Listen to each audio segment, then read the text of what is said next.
सकाळचे वाजलेत 7 आणि संडे आहे। तर संडेचा दिवस हा आपला कधी पण धावपळीचाच असतो, कारण की सुट्टी जरी कामाला असली तरी पण घरातल्या कामापासून कधीच सुटका होत नसते बाईची।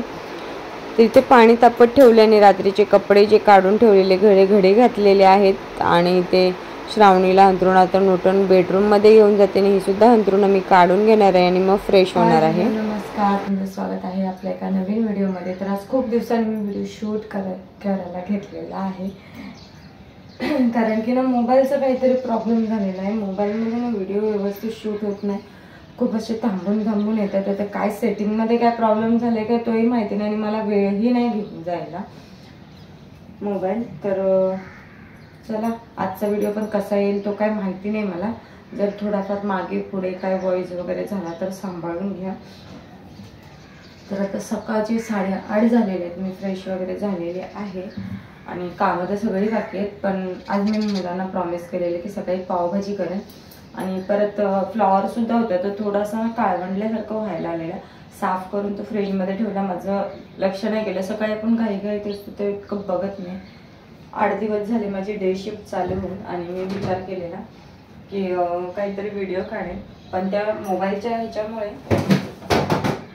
मला व्हिडिओ नीट काढायला जमले नाही। तर आता पावभाजी बनवते। पावभाजीसाठी काही जास्त असं सामान नाही आहे, तर फ्लॉवर आहे आणि वटाणे आहेत आणि बटाटे घेतलेले आहेत, बस एवढ्या ह्याच्यातच मी पावभाजी बनवेन। टॅमॅटो आणि कांदा तो आपला रेग्युलर असतोच। आणि आता मी हा फ्लॉवर वरचा मी काढून घेणार आहे आणि तो फेकून देणार आहे आणि बाकीचा फ्लॉवर आहे तो यूज करणार आहे। त्यातला पण मी अर्धा फ्लॉवर घेणार आहे।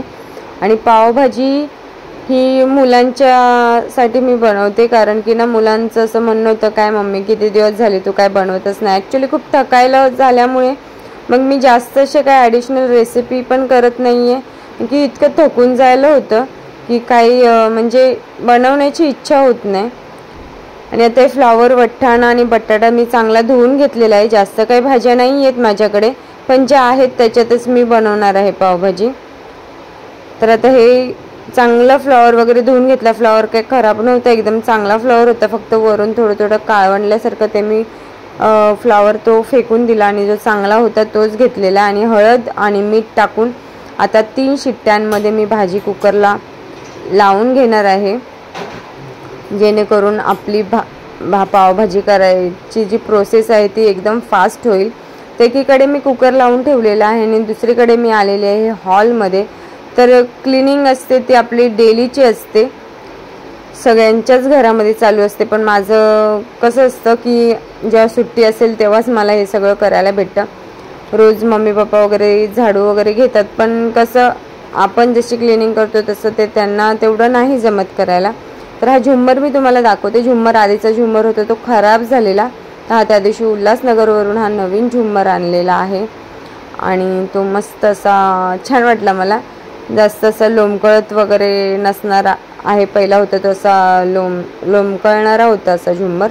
तर आता हे क्लिनिंग करते मी, सगळे जिकडे तिकडे ना थोडं जे जाळं येतं ते मी काढून घेते। जाळं काढण्याची प्रोसेस माझी 8-8 दिवसाची असते, कारण की किती सुद्धा साफ केलं तरी पण धूळ माती इतकी येते ना घरामध्ये, खूप येते।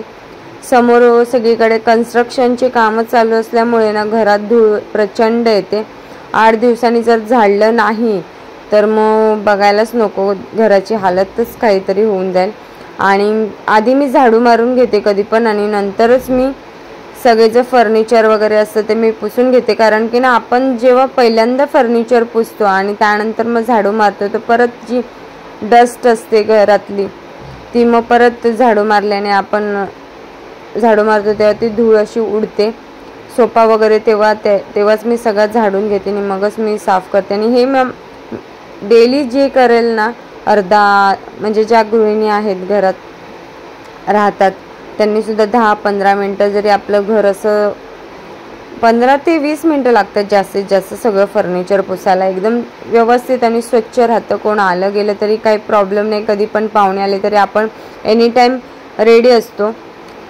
तर हे माझं असंच फर्निचर पुसून झाले, तरी पण मी घाईघाईत मी थोडंसंच पुसलेलं आहे, नाहीतर मग सगळं डायनिंग टेबलच्या खुर्च्या वगैरे त्या सगळ्या क्लिनिंग करेपर्यंत अर्धा तास तर जातो. आणि आता नंतर आलेली आहे मी बाहेर. तर बाहेर मी झाडू मारून घेते. असं सुद्धा आमची हाऊसकीपिंगवाली येते झाडू मारायला, पण जेव्हा मला वेळ भेटतो, जेव्हा सुट्टी असते तेव्हा मी झाडून घेते. आणि मग त्याच्यानंतर मग उंबरा स्वच्छ धुवून घेते. आणि जी हळद असते, म्हणजे उंबऱ्याला जे हळद लावते मी, तर ती मला जेव्हा वेळ भेटेल तेव्हा मी लावते. असा माझा काही पर्टिक्युलर वार नाही आहे, पण मी तर लावल्यामुळे तर माझा असा अनुभव आहे की एक पॉझिटिव्हिटी असते ना, ती घरामध्ये येते. ते चांगला उंबरा धुवून पुसून वगैरे घेतलेला आहे. तर आपलं क्लिनिंगचं काम झालेलं आहे. बेडरूममधली क्लिनिंग तशीच बाकी होती, कारण की सगळे नवरा वगैरे सगळे झोपले होते तिथे, तर ते क्लिनिंग बाकी होती थोडी. आणि आता मी किचनमध्ये आलेले. आता कांदा आणि टॅमॅटो कापते. आपली पावभाजीची भाजी शिजून झालेली आहे आणि माझ्या डोळ्यातून अक्षरशः पाणी येत होते ते कांदा कापल्यावर. आणि त्यात आयुष सारखा नाचत होता. मला काय प्रश्न विचारायचं काम त्याचं चाललेलं. तसंच करतो तो आणि त्याचा पप्पा. मी किचनमध्ये असेल तर 10 वेळा मला काही ना काहीतरी सांगत फिरत असतात. तर पावभाजीसाठी मी कांदा कापून घेतला आणि मी आता 2 कांदे मध्यम आकाराचे कापून घेऊन मी आता तेलामध्ये परतून घेते. ॲक्च्युली मी कधी कांदाही वापरत नाही पावभाजीला, असेच पावभाजी बनवते. तर 5-6 टॅमॅटो आहेत, ते सुद्धा चांगले कापून घेतलेले आहेत आणि ते सुद्धा परतून घेणार आहे. आणि त्याच्यात हळद टाकणार आहे, कारण की ना हळद आणि मीठ जेव्हा सुद्धा आपण कांदा टॅमॅटो परतताना टाकतो तेव्हा ना ते लवकर नरम पडतं आणि लवकर शिजतं. तर आता हे टाकते मी पावभाजी मसाला, लाल तिखट आणि कश्मीरी लाल तिखट पण टाकणार आहे आणि आपलं साधा लाल तिखट आहे तो सुद्धा टाकणार आहे. आणि सगळं मिक्स करून झाकण मारून मी ठेवून देणार आहे. आणि त्यानंतर मग मस्त असं तेल सुटलं पाहिजे. कधीसुद्धा पावभाजी बनवतो ना तेव्हा कांदा टॅमॅटो आपण परतल्याच्या नंतर थोड्या वेळासाठी झाकून ठेवायचं मंद आचेवर, जेणेकरून कांदा टॅमॅटोचे जो फ्लेवर असतो तो एकदम छानपैकी येईल आणि चांगलं असं तेल सुटेल. मसाल्याची जी तरी येते ती तरी येईल त्याला. आणि आता हे फ्लॉवर, वाटाणा आणि बटाटा मी चांगला कढईतच मॅश करून घेणार आहे. जसे पावभाजीवाले त्यांच्या गाडीवर मॅश करतात तसं. जास्त क्वांटिटीमध्ये असते तेव्हा मी परातीत वत्ते आणि परातीतच करते. जे माझे रेग्युलर व्ह्युअर्स आहेत त्यांना पावभाजीची प्रोसिजर माहिती असेल माझी. मी काय भेटेल त्या भाज्या टाकते, मी बघत बसत नाही ही भाजी पावभाजीत नाही टाकायची, ती भाजी पावभाजीत नाही टाकायची. जेवढं मुलांना भाज्या पोटात जातात म्हणजे देण्याचा मी प्रयत्न करत असते. तर आज एवढंच होतं म्हणून मी तेवढीच भाजी टाकलेल्या आहेत.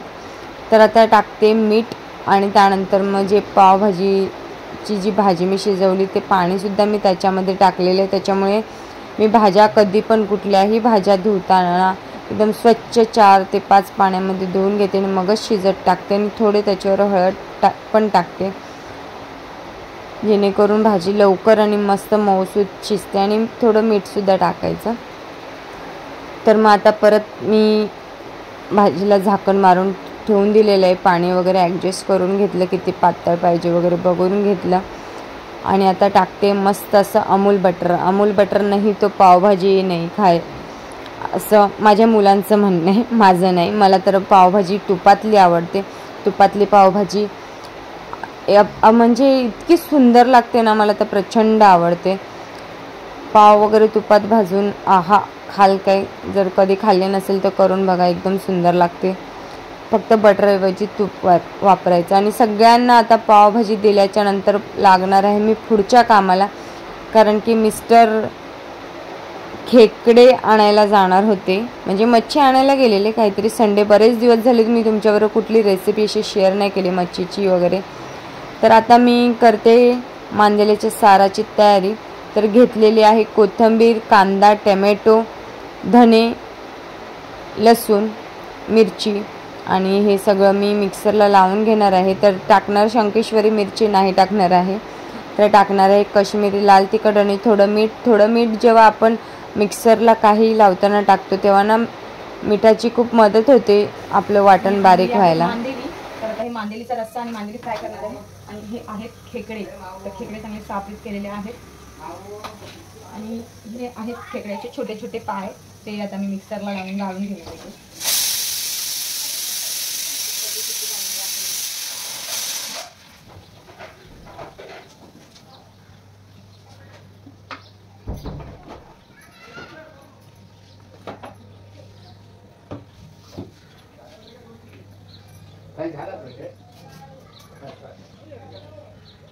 तर आता मांदेलीचा रस्सा बनवायची मी तयारी केलेली आहे. टोप ठेवून मग त्यात तेल टाकलं आणि त्याच्यात आता कढीपत्ता फोडणीला दिलेला आहे आणि जे मी वाटण करून घेतलेलं आहे ते मी वाटण आता त्याच्यात टाकणार आहे.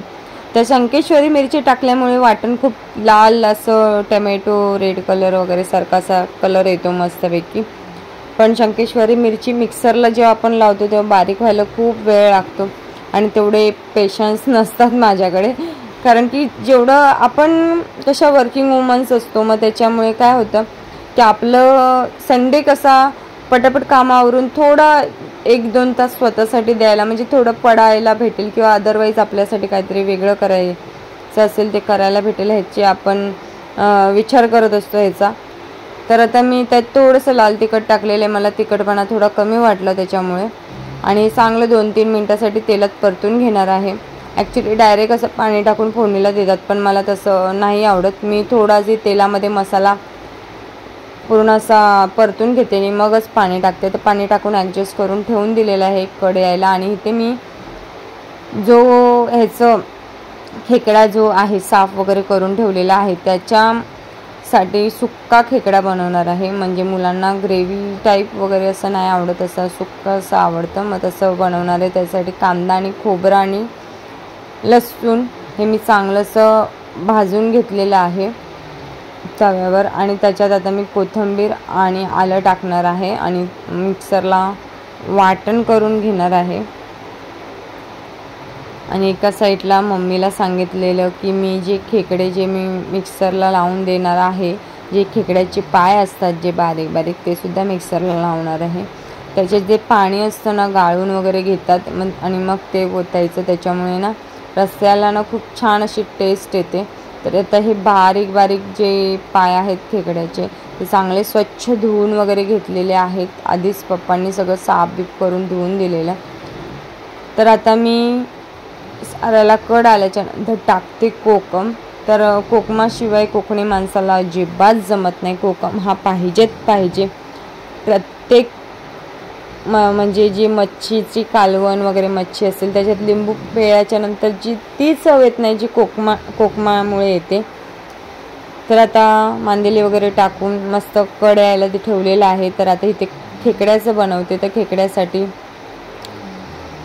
तेल ओतलेलं आहे. ते तेल चांगलं तडतडल्यावर मी टाकते लाल तिखट आणि हळद, आणि आता आपले खेकडे चांगले धुवून वगैरे ठेवलेले ते मी टाकणार आहे आणि चांगलं परतून घ्यायचं आहे. थोडंसं मीठ पण टाकायचं आणि परतून घेऊन मग परत झाकण मारून ठेवून द्यायचं चांगलं 10 मिनटासाठी. तरी चांगलेसे खेकड्यांना असा म्हणजे केशरी कलर वगैरे येतो तसा कलर आला पाहिजे. तर मी झाकण मारून ठेवून देणार आहे. थोडासा मी टाकणार आहे गरम मसाला.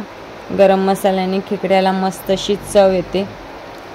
काही लोक असे भरून सुद्धा खेकडे बनवतात, तर मी तसं भरत वगैरे टाईम नसतो, तर असे मुलांना आवडतात ते भरून वगैरे मसाला, मग मुलं असं कंटाळा करतात खायचा. तर मस्त असं परतून घेणार आहे आणि झाकण मारून ठेवून देणार आहे जेणेकरून आपले खेकडे चांगले शिजतील. आणि नंतर मग टाकणार आहे जे आपण वाटण बनवून ठेवलेलं आहे ते मी वाटण पण मी त्याच्यात टाकून चांगलं एकदा दोनदा तरी परतून घेणार आहे. म्हणजे जो मसाला असतो तो चांगलं असं तेल सोडेल. जे आपण खोबरं टाकलेलं असतं ना त्याला तेल सुटतं आणि त्यामुळे ग्रेव्ही एकदम छान होते. तर मी परत ठेवून दिलेलं आहे 10 मिनटासाठी. आणि इथे आता मी लाल म्हणजे जे आपलं गोलंबा म्हणतात, गोलंबा म्हणजे एक सुका ओला जवळा असतो ना तो बनवते. तर त्याच्यात कांदा वगैरे काहीच वापरणार नाही. हळद, कोकम, लाल तिखट आणि वरून मी टाकणार आहे थोडं तेल. आणि करून घेणार आहे सगळं मिक्स करून घेतलं. थोडं तेल ओतणार आणि काही नाही टाकायचं, पाणीसुद्धा नाही टाकायचं आणि असंच मी ठेवून देणार आहे गॅसवर चांगलं शिजायला. तर आता मी मांदेल्याला कोकम लावून घेते आणि मांदेली वगैरे फ्राय करायची मी कित्येकदा तुम्हाला दाखवलेला आहे. तर हळद आणि लाल तिखट सगळं लावून घेतलेलं आहे मी. आणि एका ठिकाणी तर मस्त असं खेकड्याचं कालवण पण होतं आहे आणि त्याला साईडने मस्त असं तेल सुटलं होतं. तर मी परत एकदा ढवळून घेतलं आणि थोडं लाल तिखट टाकते परत वरून, कारण की ना थोडंसं गोडसपणा खेकडा असतो ना थोडा गोडस असा लागतो, त्यामुळे जेवढा तिखट असेल ना तेवढा तो खायला छान लागतो. तर परत एकदा परतून घेतलं आणि परत एकदा झाकण मारून ठेवून दिलं आणि परत झाकण काढलं आणि आता मी त्याच्यात पाणी ॲडजस्ट करून घेणार आहे.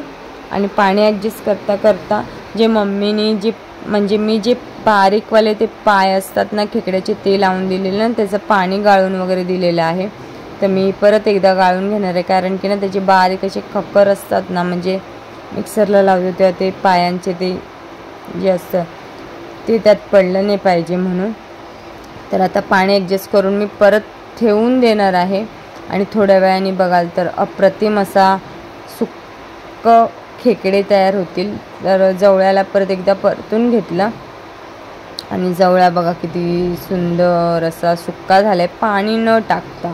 पाणी टाकलं तर ओला होणार, तो सुकायला खूप वेळ गेला आणि तेवढा आपला गॅससुद्धा जाईल.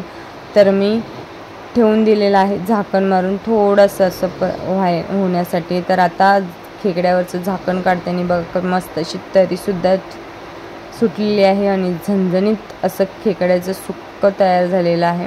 आणि वरून टाकते कोथिंबीर. करायला एकदम सोपी पद्धत आहे, जसं आपण चिकन मटनसाठी वाटण करतो त्या वाटणामध्ये करायची. तुमच्याकडे जर तुमचं वेगळं वाटण काय असेल ते टाकून जरी केलं तरी चालेल. एक नवीन रेसिपी भेटेल तुम्हाला आणि एकदम सुंदर असं खेकड्याचं कालवण तयार होईल. आणि खेकड्याचं कालवण वगैरे बनवून झाल्याच्या नंतर मग मुलं काही जेवली नाहीत आणि मीही काही जेवली नाही, कारण की जो नाश्ताच होता पावभाजीचा तो इतका जास्त झालेला, आम्हाला पोट एकदम भरून गेलेलं. पण मम्मी पप्पांना त्यांना लागतो नाश्ता असला तरी त्यांना ते त्यांच्याच वेळेवर जेवतात. मग त्यांना जेवण वगैरे देऊन आम्ही मस्त झोपून गेलेलो. दुपारी थोडा आराम केला मी आणि संध्याकाळी गेलेली ब्लाऊज शिवायला टाकायला म्हणून. तर इतकं अशी गर्दी होती, पूर्ण गर्दी म्हणजे रस्त्याचं काम चाललेलं म्हणून ट्रॅफिक होती. आणि तिथून मग श्रावणीचा मूड झाला आईस्क्रीम खायचा, तर आलो आईस्क्रीम खायला. तर मुलांचा मूड कधीही काही खाण्याचं होतं. तर आईस्क्रीम खाल्ल्याच्या नंतर मग घरी जाऊन मी सगळं मुलं परत रात्री दुपारी जेवलं नव्हतं, ते सुद्धा नव्हते मीटिंगला गेलेले, मग तेही जेवले नाहीत दुपारी. तर आम्ही रात्री सगळेजण मस्त असं बसून जेवलो आणि त्यानंतर मग किचन वगैरे क्लीन करून मी झोपून गेली. तर लोक जेवल्याच्या नंतर आईस्क्रीम खातात, आम्ही आधीच खातोय.